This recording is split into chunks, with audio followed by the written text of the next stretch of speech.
Las aerolíneas de bajo costo son convenientes para muchos viajeros. La demanda está creciendo y muchas están bajo presión para cumplir con las expectativas. Algunas de ellas no han podido afrontar los costos financieros y han suspendido sus operaciones en lo que va del año.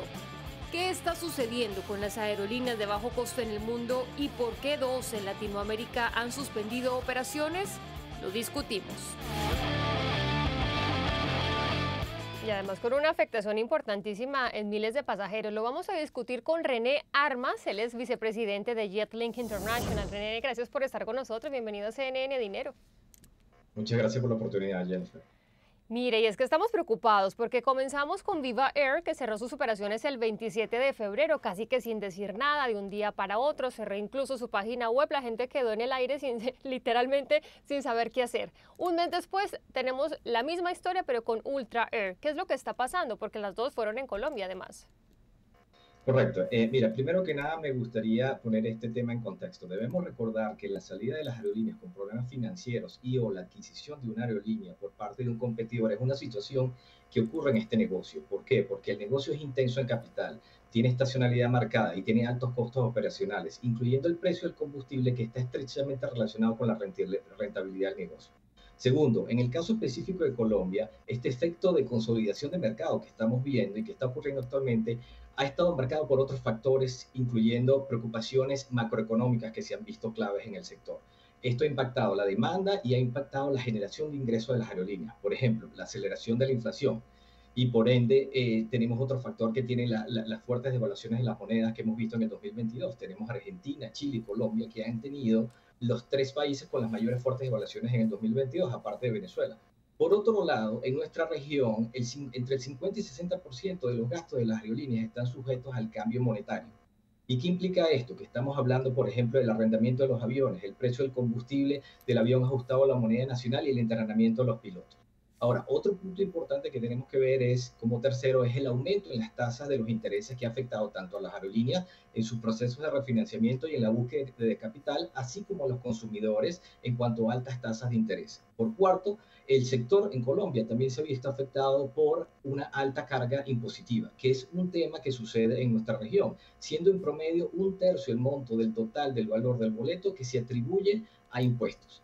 Y finalmente, aparte de eso, como ya lo mencioné anteriormente, en mi propia opinión, la salida de Viva Air y Ultra Air se debe en parte a una sobreexpansión de rutas con la finalidad de tomar agresivamente participación del mercado, en vez de buscar rentabilidad. Sobre todo en un momento que ellos decidieron hacer esto, cuando Avianca estaba recortando sillas, estaba reestructurándose y estaba buscando salir de su capítulo 11 de bancarrota en Estados Unidos. Entonces, si ves todas estas cosas en conjunto, aparte de eso, las proyecciones de los flujos de caja que estas dos aerolíneas pueden haber tenido, el control de costos que pueden haber tenido y la dificultad para el acceso a fuentes de financiamiento, vemos que estos han impactado y este es el resultado final de lo que ha pasado en Colombia hasta ahora. Bueno, me llama la atención varias cosas de lo que me dice René. Más o menos para desagregar podríamos hablar del cambio de la divisa, de la crisis monetaria, el precio del combustible, la demanda y oferta, la carga impositiva que hay en Colombia.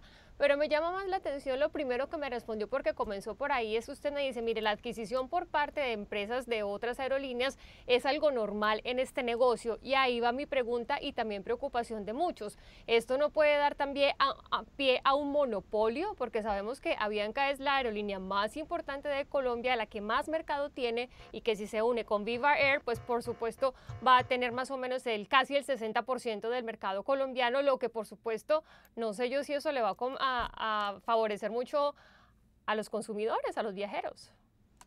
Correcto, y ahí vamos hacia la otra parte. ¿Cuál es el impacto de los consumidores por esta falta de competencia o por estas pérdidas de rutas? Bien, toda aerolínea o país que pierde rutas y aviones es una pérdida tanto para el país como para los consumidores. Eso lo tenemos que tener claro. Sin embargo, el negocio de las aerolíneas, como lo mencioné anteriormente, es un negocio dinámico, de grandes costos y de bajos márgenes, sobre todo cuando se compara con otras industrias. Entonces, cuando un actor desaparece de una ruta o reduce frecuencias en una ruta, otros toman la oportunidad para reposicionarse y crecer.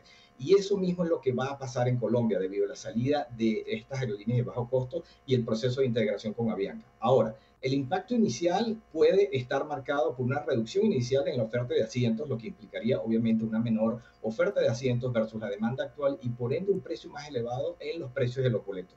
Sin embargo, el impacto en las tarifas dependerá del ente regulador y las restricciones o controles que se utilicen para rebalancear la oferta de asientos y versus la demanda.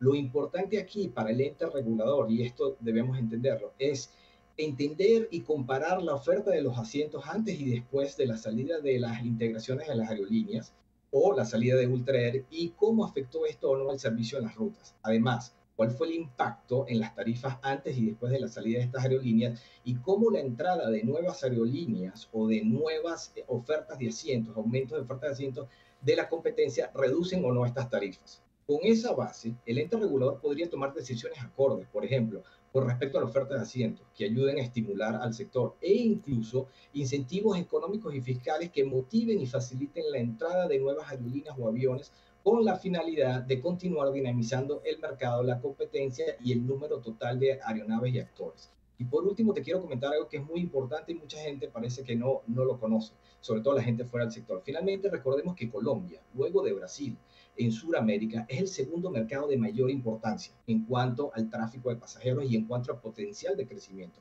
sobre todo cuando evaluamos población total, Producto Interno Bruto y viajes per cápita. Por lo tanto, es un mercado que seguirá creciendo.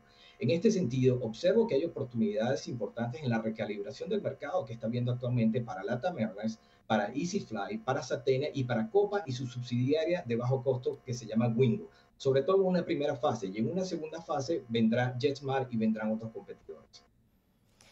Pero vuelvo a la diferencia en el porcentaje de mercado. Mire, para dar un ejemplo, antes de comenzar este programa, mire precios en Avianca que todavía no se ha aceptado esta integración de manera oficial.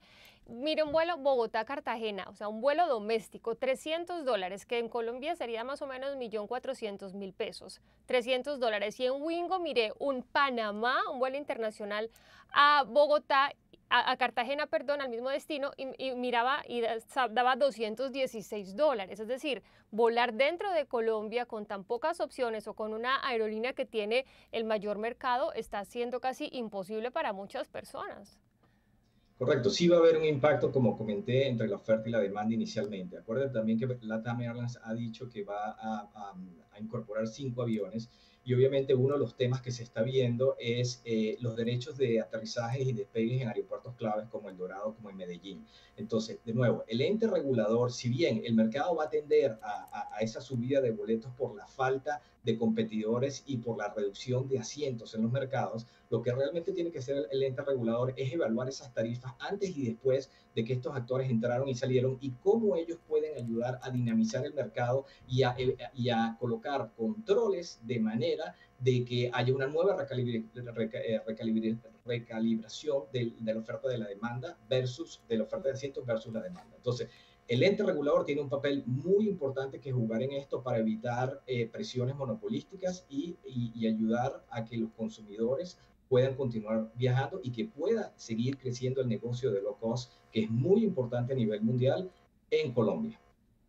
René, rápidamente antes de irnos, ¿usted ve bien esta integración? ¿La vería bien? Y segundo, ¿qué opciones tienen los pasajeros, no solamente en Colombia, porque hacen vuelos internacionales, muchos argentinos afectados y muchos peruanos también afectados con estos cierres? Mira, lo que sí, la integración es bueno o malo, o sea, como te comenté al principio, toda aerolínea que sale de un mercado, que sale de un país, es algo que afecta realmente al país y a sus consumidores. Entonces, desde ese punto de vista, no es una buena situación. Desde el otro punto de vista del impacto que van a tener los otros consumidores de boletos en Argentina, en Perú, etcétera, de nuevo, dependerá del ente regulador poner los controles para ayudar a que esos boletos que ya fueron vendidos, las aerolíneas que desaparecieron del mercado se hagan responsables y cumplan con el servicio que debieron haber hecho bajo el momento en el cual se propusieron e hicieron esta venta. Gracias, René, por darnos esa perspectiva. René Armas, aquí en CNN Dinero. Muchas gracias, Jennifer.